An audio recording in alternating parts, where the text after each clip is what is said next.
उद्यमेन ही सिद्ध्यन्ति कार्याणि न मनोरथे न ही सुप्तस्य सिंहस्य प्रविशन्ति मुखे मृगा। अर्थात उद्यम परिश्रम से ही हमारे मनोरथ मनोकामना पूर्ण होती हैं, सिर्फ केवल सोचने से नहीं। जिस प्रकार शेर के पास पूरा बल है लेकिन सोए हुए शेर के पास हिरन अपने आप नहीं आता। नमस्कार, आप सभी का स्वागत है हिंदी एजुकेशन पॉइंट में। आप सभी जानते हैं कि इस चैनल के माध्यम से आपको उत्तराखंड प्रवक्ता स्क्रीनिंग परीक्षा 2025 हेतु सामान्य हिंदी के प्रैक्टिस सेट और साथ ही साथ उत्तराखंड के 40 अंक का प्रैक्टिस सेट उपलब्ध कराए जा रहे हैं। आज सामान्य हिंदी 20 अंक का प्रैक्टिस सेट भाग 8 है। इससे पहले की प्रैक्टिस सेट आप प्लेलिस्ट में जाके चेक कर सकते हैं, क्योंकि हर प्रैक्टिस सेट में जो आपका पाठ्यक्रम है उससे संबंधित महत्वपूर्ण प्रश्नों का संकलन किया गया है। पूर्व में आए जो प्रश्न हैं उन्हीं को आधार बनाकर यहाँ पर प्रश्न बनाए गए हैं। आप हर प्रैक्टिस सेट में नया प्रश्न देखेंगे और कहीं ना कहीं आपका जो ज्ञान अभी तक आपने प्राप्त किया है उसको स्थायी बनाने के, उसको आकलन करने के लिए आपको ये प्रैक्टिस सेट बहुत लाभदायक सिद्ध होंगे, क्योंकि परीक्षा अप्रैल में है और ये फरवरी का महीना है। इसलिए आप सभी लोग अच्छे से तैयारी करते रहें। 20 अंक आपके जो सामान्य हिंदी के, यहाँ से एक भी मार्क्स आपका ना कटे।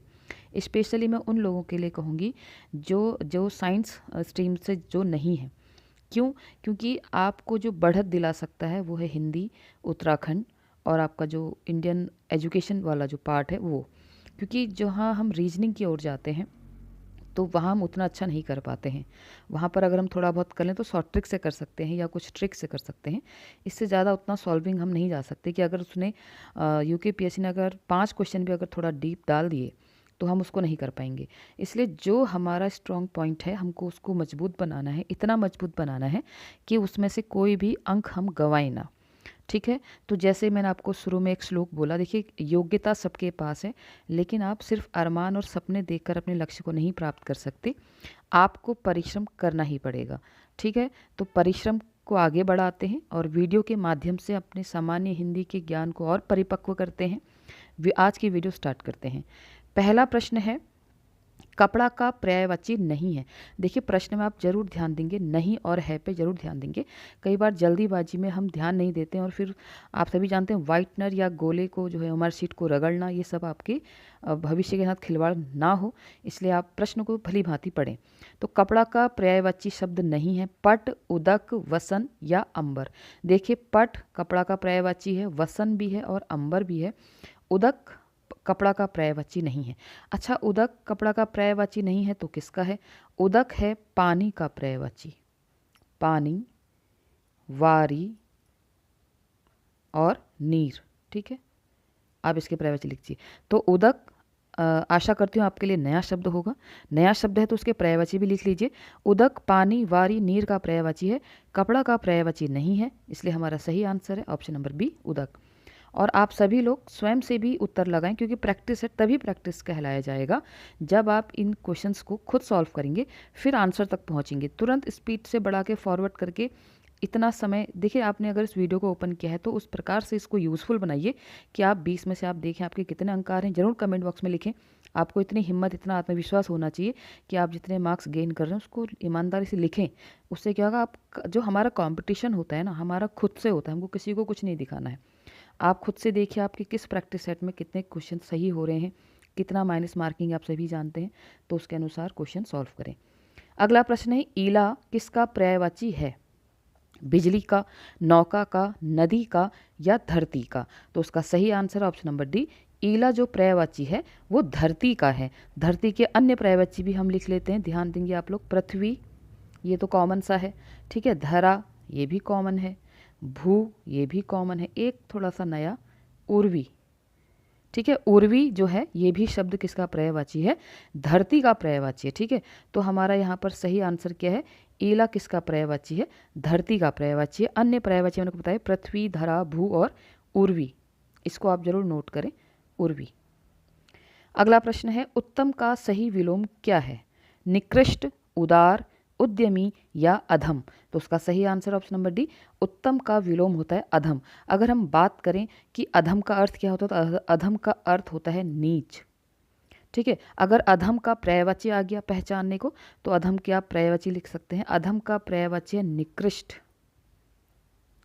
निकृष्ट, निम्न, ये मैं आपको अधम के पर्यायवाची बता रही हूँ। पतित, पतित, ठीक है, भ्रष्ट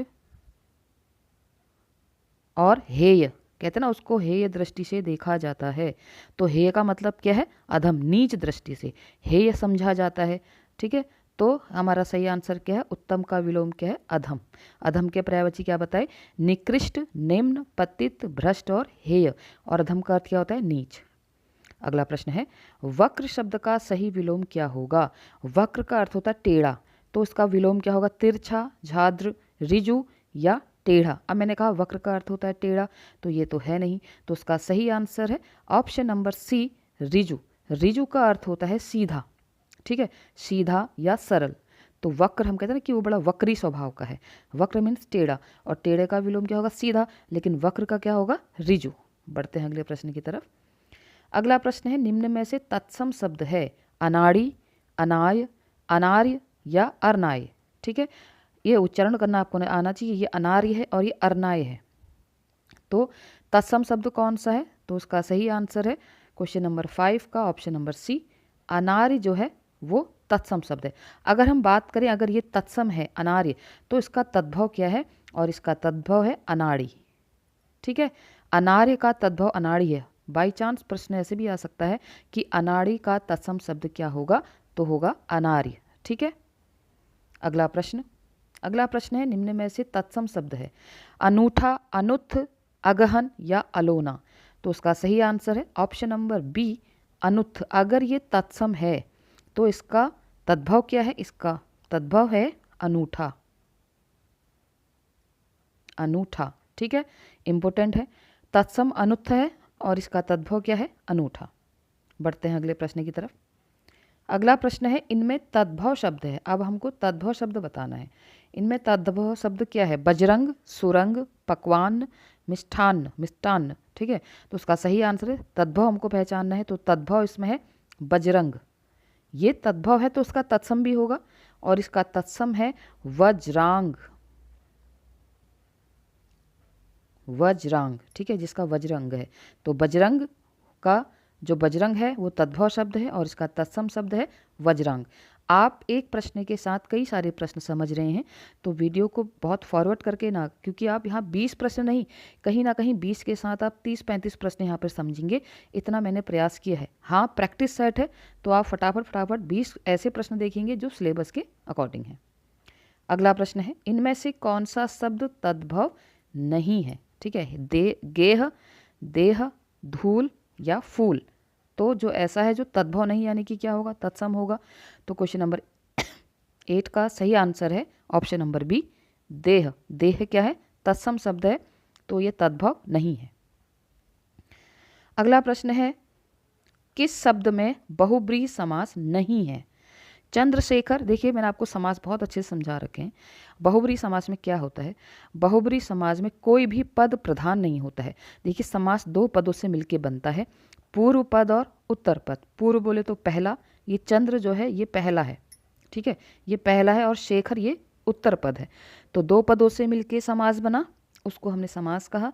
तो बहुब्रीहि समास में क्या होता है? जो दिख रहा है, यानी कि जो पूर्व पद और उत्तर पद है, ये मुख्य नहीं होते हैं, कोई तीसरा मुख्य होता है। कैसे? चंद्रशेखर, चंद्र है शिखर में जिसके, अर्थात श्री भोलेनाथ या श्री शिव जी। तो जहाँ पर अर्थात आता है, किसी तीसरे की पहचान होती है, तो वो बहुब्रीहि समास होता है। इस प्रकार लंबोदर, देखिए लंबा है जिसका उदर यानी कि पेट, अर्थात श्री गणेश, अर्थात आया बहुब्रीहि समास। चतुर्मुख, चार मुख हैं जिसके, अर्थात शिव या ब्रह्मा। ठीक है, तो क्या होगा? बहुब्रीहि समास। गंगा यमुना का विग्रह क्या होगा? गंगा और यमुना। ठीक है, यहाँ पर आप डैश मान सकते हैं, गंगा यमुना, गंगा और यमुना। तो मैंने आपको बताया था जो द्वंद्व समास होता है, ठीक है, कौन सा द्वंद्व समास होता है, उसमें योजक चिन्ह का प्रयोग होता है, लेकिन योजक चिन्ह के स्थान पर और आना चाहिए। तो यहाँ पर हमारा सही आंसर क्या? Option number D, Ganga Yamuna. इसमें द्वंद्व समास है, इसमें बहुब्रीहि समास नहीं है। ठीक है, बढ़ते हैं अगले प्रश्न की तरफ।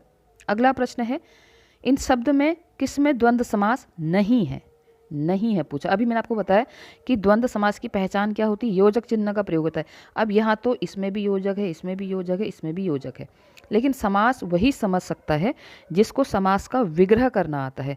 तो पाप पुण्य का विग्रह क्या होगा, पाप और पुण्य। मार पीट का क्या होगा, मार और पीठ। राजा रानी का राजा और रानी। और पथ भ्रष्ट का क्या होगा, पथ और भ्रष्ट नहीं होगा, पथ से भ्रष्ट। कहते ना कि वो पथ भ्रष्ट हो चुका है, पथ से भ्रष्ट हो चुका है। अभी भ्रष्ट हमने पढ़ा था किसका पर्यायवाची है, अधम का पर्यायवाची है ना। तो ये पथ भ्रष्ट, पथ से भ्रष्ट, ठीक है। तो पथ से भ्रष्ट यानी कि कौन सा समास है, ये तो तत्पुरुष समास है, ये तत्पुरुष समास है। और तत्पुरुष समास है यानी कि द्वंद्व समास नहीं है। तो हमारा आंसर क्या है, ऑप्शन नंबर डी। तो आप योजक चिन्ह देखने के बाद उसको विग्रह जरूर करें।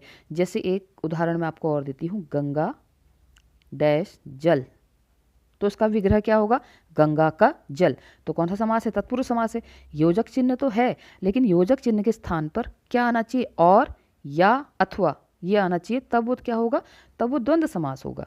विग्रह जरूर आपको आना चाहिए। तो गंगा का जल तो तत्पुरुष समास है।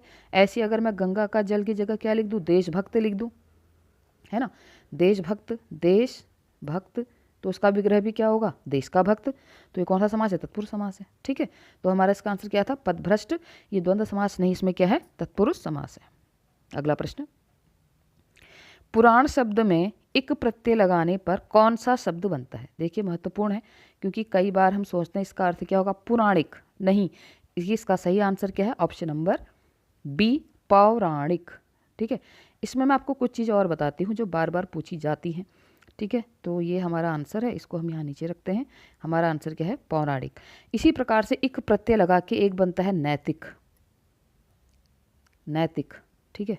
अब इसका विग्रह क्या होता है, यानी कि इसको तोड़ा कैसे जा सकता है। अगर मैं इसमें मूल शब्द और प्रत्यय अलग करूं तो क्या होगा, नीति प्लस एक, ठीक है, नीति प्लस एक। और सामाजिक, सामाजिक का क्या होगा, समाज प्लस एक। ऐसी है ऐतिहासिक, अगर ऐतिहासिक है, ऐतिहासिक, तो इसको हम अगर उपसर्ग और ना सॉरी इसका मूल शब्द और प्रत्यय अलग करेंगे तो क्या होगा, इतिहास प्लस एक, ठीक है। तो हमारा आंसर क्या था इसमें, पौराणिक, ऑप्शन नंबर बी। अगला प्रश्न है, निम्नलिखित में से कौन सा शब्द प्रत्यय युक्त है, यानी कि ऐसा कौन सा शब्द है जिसमें प्रत्यय का प्रयोग हुआ है। मैंने आपको बताया था उपसर्ग वह शब्दांश होते हैं जो किसी मूल शब्द के प्रारंभ में लगते हैं, और प्रत्यय क्या होते हैं जो किसी मूल शब्द के अंत में लगते हैं। तो प्रत्यय पूछा जा रहा है प से पीछे, ऐसे मैंने आपसे कहा था याद रखना। तो कुरूप, रूप के आगे उपसर्ग लगा, ये उपसर्ग है। अभी मालिन में प्रत्यय है, ठीक है, सजीव उपसर्ग है, पराजय परा उपसर्ग है। अब मालिन हमारा आंसर है, तो मालिन में कौन सा प्रत्यय है और मूल शब्द क्या है, तो माली प्लस इन, इन प्रत्यय है। तो हमारा आंसर क्या है, ऑप्शन नंबर बी, मालिन। अगला प्रश्न है, जिसके आदि यानी कि प्रारंभ का पता ना हो उसके लिए एक शब्द क्या होगा। देखिए सारे प्रश्न मैंने सिलेबस से लिए हैं, आपने पहले की टेस्ट सीरीज भी देखी होंगी, तो प्रश्नों का संकलन बहुत अच्छे से सिलेबस के अकॉर्डिंग लिया गया है। तो प्लीज़ चैनल से जुड़ें, अप्रिशिएट करें, कमेंट करें, लाइक करें और अधिक से अधिक लोगों तक इसको पहुंचाएं। तो जिसके आदि प्रारंभ का पता ना हो उसके लिए एक शब्द क्या होगा, अनादर, अनादि या अनादि या अनाम। तो उसका सही आंसर है ऑप्शन नंबर सी, अनादि। तो इसका तो आंसर अनादि है। अगर पूछा जाए अनादि का विलोम शब्द क्या है, तो विलोम शब्द क्या है, आदि, ठीक है। जैसे हम माना किसी को उदाहरण लिखते हैं तो उसका आदि लिखते हैं कि ऐसा ऐसा, और आदि, आदि मतलब अभी समाप्त नहीं हुआ, इसका प्रारंभ अभी और है। तो अनादि मतलब जिसके प्रारंभ का कोई पता ही ना हो, ठीक है। तो अनादि का मूल विलोम होगा आदि। और किसका वाक्यांश का एक शब्द है कि जिसके प्रारंभ का पता ना हो उसको हम क्या कहेंगे, अनादि। अगला प्रश्न है, जिसका आदर न किया गया हो या जिसका अनादर किया गया हो, ठीक है, दोनों शब्द एक ही प्रकार के हैं। प्रश्न ऐसे भी आ सकता है, जिसका आदर ना किया गया हो या जिसका अनादर किया गया हो उसको हम क्या कहेंगे, अनादृत, ये अनादृत है, ठीक है, ऐसे लिखा है अनादृत। अनादर, अवज्ञा, अपमानित। तो हमारा सही आंसर है ऑप्शन नंबर ए, अनादृत, इसलिए मैंने आपको डिटेल में अच्छे से लिख दिया।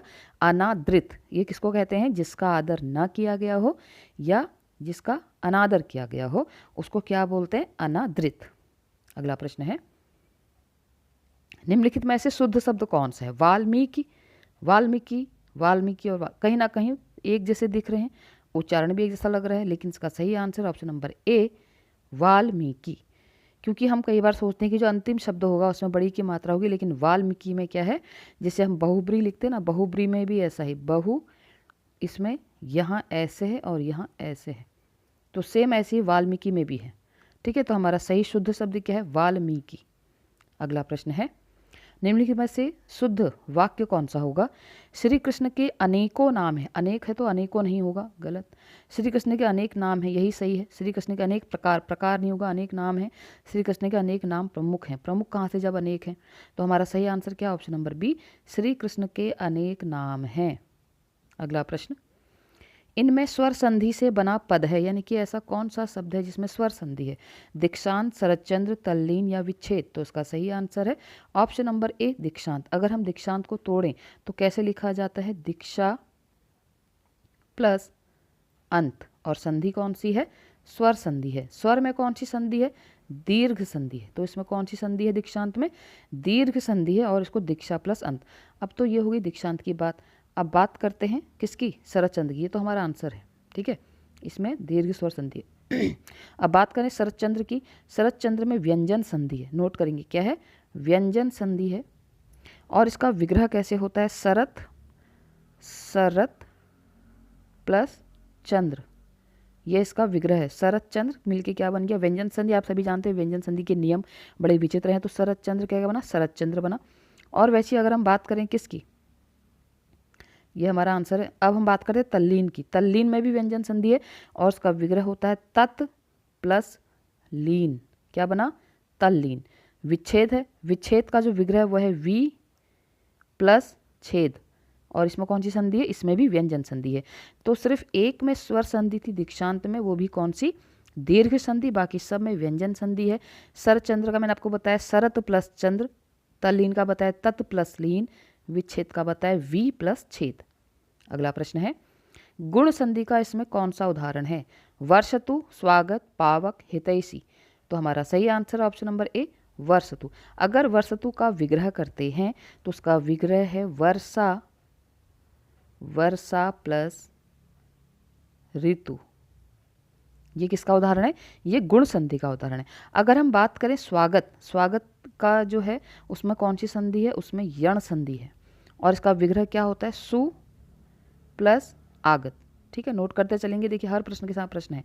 अगर हम अगला बात करें, अगली अगली जो है हमारे पास पावक। पावक में कौन सी संधि है? अयादि संधि है। पावक में अयादि संधि है, और इसका विग्रह कैसे होता है? पौ प्लस अक। ठीक है, पावक। अब हम अगर बात करें किसकी? हितैषी। हितैषी में वृद्धि संधि है, वृद्धि संधि है, और इसका विग्रह होता है हितैषी का हित प्लस ऐसी। देखो ऐसी का मतलब होता है इच्छा, जो आपका हित की इच्छा रखता हो, हितैषी। ठीक है, वृद्धि संधि का डबल मात्रा देके पहचान जाएंगे। पावक में हमने कहा अयादि संधि है, पाऊ प्लस अक। स्वागत में हमने कहा सु प्लस आगत, यण संधि है। ठीक है, एक के साथ बहुत अच्छे प्रश्न हमने देखे। इसका आंसर क्या था? वर्षतु। वर्षतु में गुण संधि है, वर्षा प्लस ऋतु। अगला प्रश्न है, किसी वस्तु की आवश्यकता, वस्तु का आवश्यकता से कम होना के लिए सही मुहावरा क्या होगा? मुहावरा आपके सिलेबस में है, तो उसके लिए सही मुहावरा क्या होगा? उंगली चाटना, ऊँट के मुंह में जीरा, ओस के चाटे प्यास न बुझना, एक अनार 100 बीमार। तो उसका सही आंसर ऑप्शन नंबर बी, ऊँट के मुंह में जीरा। जब एक वस्तु आवश्यकता से कम हो तो उसको क्या कहेंगे? ऊँट के मुंह में जीरा। एक अनार 100 बीमार तब होगा जब एक चीज़ है और उसके दावेदार बहुत हैं, ठीक है, लेकिन यहाँ पे है कि आवश्यकता से कम है, तो ऊँट के मुंह में जीरा। तो आज की वीडियो का अंतिम प्रश्न जो हमने लोकोक्ति से लिया है, बहुत ही अच्छा है कि आप डूबे तो जग डूबा, लोकोक्ति का अर्थ क्या होगा? बुरा आदमी सबको बुरा कहता है, आप डूब गए तो जग डूब गया। अपनी हानि होने पर दूसरों को भी हानि पहुंचाना, सबको अपने समान समझना। तो उसका सही आंसर है ऑप्शन नंबर ए, बुरा आदमी सबको बुरा कहता है। आप डूबे तो जग डूबा, उसके लिए उसको लगता है कि मैं डूब गया तो जग डूब गया, मैं बुरा हूँ तो सब बुरे हैं। बहुत ही अच्छा लोकोक्ति है, परीक्षा में पूछी जा चुकी है पहले। सारे प्रश्न जो हैं बहुत ही महत्वपूर्ण हैं। आशा करती हूँ आपको वीडियो पसंद आया होगा। वीडियो पसंद आया है तो अपने आकलन मार्क्स ज़रूर कमेंट बॉक्स में लिखें, अपनी प्रतिक्रिया बताएं और लोगों तक शेयर करें, लाइक करें, कमेंट करें और अपने लक्ष्य के प्रति मेहनत करते रहें। मेहनत हमारे हाथ में है, बस जो चीज़ हमारे हाथ में उसी पर फोकस करें। जो दूर है वो ईश्वर पे छोड़ दीजिए और अपने लक्ष्य को पाने के लिए सिर्फ मेहनत कीजिए। तो आज के लिए इतना ही। आप सभी इस चैनल से जुड़े रहें। आप सभी का दिन शुभ हो। बहुत बहुत धन्यवाद।